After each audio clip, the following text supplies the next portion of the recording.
से? अभी आप बढ़िया भजन श्रवण कर रहे थे श्रद्धेय संत श्री महेंद्र साहिब जी के, एक सुरीली मधुर आवाज में। संगीत कैसे बांध रखा था आपको? संगीत में आप पूरी तरीके से बंध गए थे, एक एक सुर ताल में। मालूम नहीं है सुर ताल, राग रागनी का कोई अता पता नहीं है, लेकिन संगीत भजन के तार आपके दिल के तार से जुड़ गए थे। आपके अंदर कोई है जिसके साथ रिदम हारमोनी बैठ गया था और आप बिल्कुल मगन हो गए थे। कुछ लोग आंख बंद कर उसे आत्मसात कर रहे थे, फील कर रहे थे और उसमें डूब रहे थे। चाहे सतही स्तर पर डूबें, चाहे गहरे में जाके डूबें, आप कुछ पल के लिए जब भजन सुन रहे थे, आपका घर द्वार सब भूल गया था। सही बात है कि झूठ बोल रहा हूं? घर में क्या तकलीफ है, घर में क्या कौन क्या कर रहा है, आगे क्या करना है, कोई प्लानिंग सब ठप हो गया था। आप यहीं और अभी थे। अभी आप कहाँ बैठे हैं ये भी भूल गए, किसके बाजू में बैठे थे या बैठे हैं ये भी भूल गए थे जब आप भजन श्रवण कर रहे थे और उसके गहरे में जा रहे थे। सब कुछ भूल गए थे, कुछ भी याद नहीं था। उस समय जब आपके पास कोई दुनिया नहीं होती है, तब आप अपने साथ होते हैं। इसी को आत्मज्ञान कहते हैं। और इसके साथ निरंतर बना रहना अद्भुत बात है ना। अपने साथ होना इसका मतलब नहीं है कि आप दुनिया छोड़ देंगे या दुनिया से बिल्कुल कट जाते हैं। इसे समझने का प्रयास करिए, क्योंकि यही आपके जीवन का मूल है। इसको जाने बगैर आपको कभी भी स्थायी सुख शांति नहीं मिलने वाली है। जो परमानेंट आनंद है, जो आपके अंदर झरने फूट रहे हैं, उसे आप नहीं जान पाएंगे। क्षणिक खुशी, क्षणिक आनंद में ही जीवन चला जाएगा और आखिर में आप मरते बखत अपने आप को पाएंगे कि आप बहुत पछता रहे हैं। चले थे हीरे मोती उठाने के लिए और जिंदगी भर कंकड़ पत्थर बटोरते रहे। आपको लगेगा कि खजाना तो मैं भरता रहा, बहुत कुछ भरा अपने घर में खजाना, लेकिन खजाना अब भी बिल्कुल खाली है। सिकंदर जैसा आदमी, जिसे द ग्रेट अलेक्जेंडर कहा जाता है, महान सिकंदर, असल में महान नहीं था बल्कि वो लुटेरा सिकंदर था। लूटता रहा। हिंदुस्तान भी आया, पंजाब के इलाके में पोरस के साथ लड़ाई हुई, हार गए वो। फिर भी हमारे देश के राजा पोरस ने उसे बहुत कुछ दिया। कोई बात नहीं, आपका जिगर बड़ा है, हमारे देश में आए, आप अतिथि हो, हम सम्मान करते हैं। और हारे हुए उस राजा को गले से लगाकर, सीने से लगाकर बहुत कुछ दिया था। वापस लौट रहे थे, यूनान के थे, जिसका नाम आजकल ग्रीस हो गया है। एथेंस ओलंपिक जहां पहली बार खेला गया था, खेलों का महाकुंभ, वो ग्रीस। यूनान सुकरात, अरस्तु और अफलातून का वो देश है, गुरुओं का देश, महान दार्शनिकों का देश, वहां से चल के आया था सिकंदर। लौट रहा था, राजा था, जवान था, और जवानी का जोश शराब कबाब भोग वासना में लिप्त थे।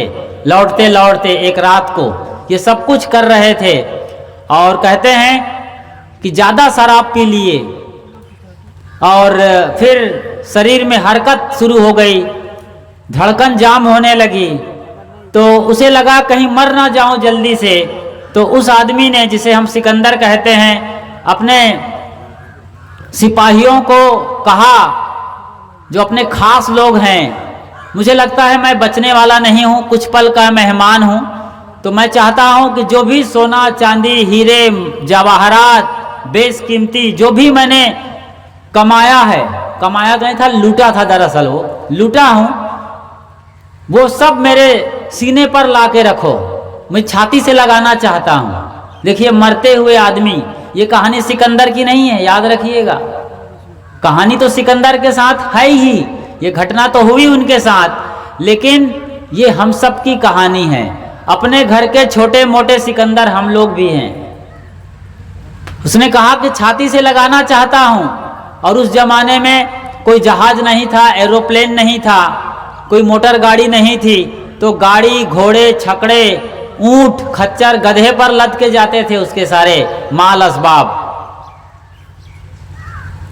उनके लोगों ने कहा, हुजूर आप अभी लेटे हो, छटपटा रहे हो, मरने के कगार पर हो, अभी आपके सीने में जकड़न है, दर्द है, अब तब क्या हो कुछ खबर नहीं है। यदि आपके कहे अनुसार हम लोग सारा माल असबाब, हीरे मोती जवाहरात जो भी आपने लूटा है वो आपके छाती पर रखेंगे तो समझ रहे हैं क्या होगा? एक ही सेकंड में राम नाम सत्य हो जाएगा।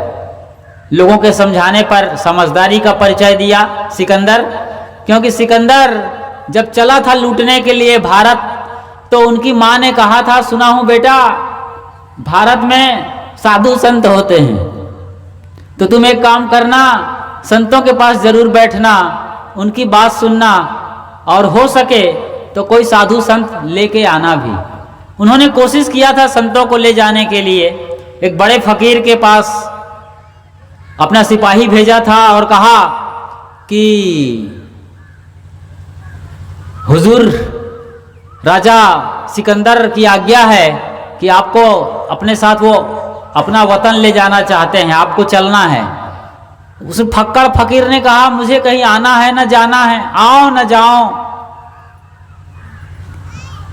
कोई आने जाने का शौक नहीं है मुझे, मैं यहीं मस्त हूं।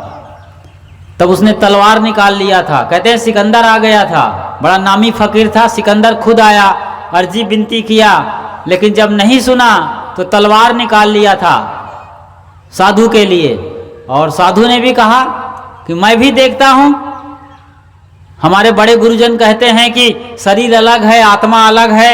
नैनम छिंदंति शास्त्रानि नैनम दहति पावका ना चाक्लेद्यन तापो ना शोषयति मारुतः।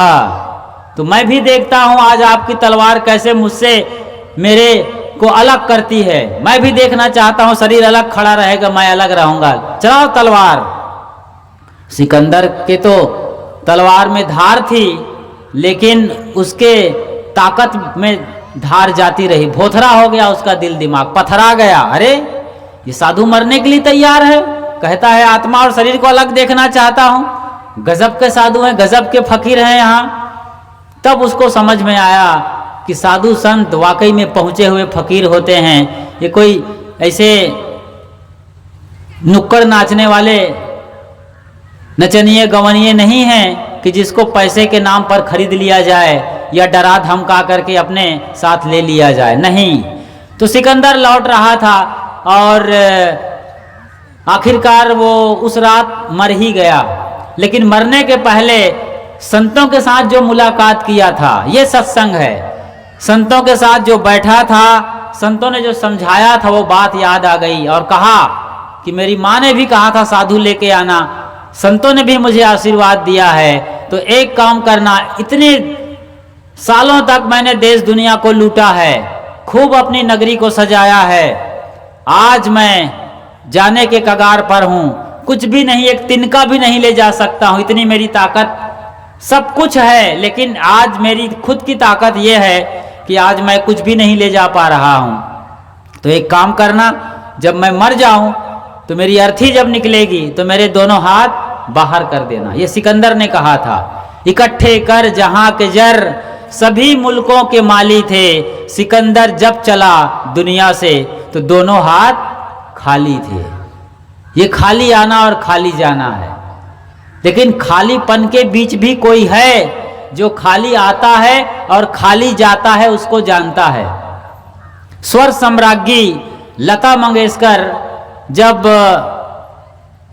ब्रिज कैंडी हॉस्पिटल में अंतिम सांस पर थी, तब उसने एक चिट्ठी लिखा था मैं एरोप्लेन में उड़ती थी, देश और दुनिया में जाती थी, लेकिन आज मुझे चलाने के लिए 2 आदमी काफ़ी हैं और मैं अपने बेडरूम से बाथरूम तक जाती हूँ, बस बाकी काम डॉक्टर कर रहे हैं।